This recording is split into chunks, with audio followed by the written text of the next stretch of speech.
మనకు ఉంటది కాబట్టి దయచేసి తెలియని వారు వినండి, తెలిసిన వాళ్ళు నన్ను మన్నించండి. దాని తర్వాత ఇది కింది నుంచి ఎందుకు పోవాలి?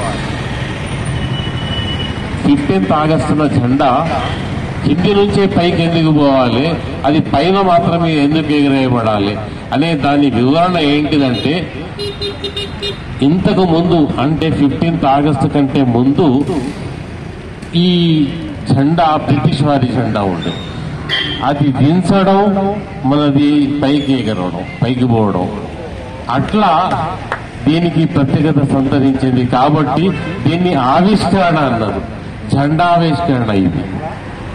దాని తర్వాత 26వ జనవరి అది రాజ్యాంగం రచించబడ్డాక దాన్ని అమల్లోకి తెచ్చుకునే క్రమంలో అప్పటి వరకు భారతదేశానికి స్వాతంత్రం వచ్చింది.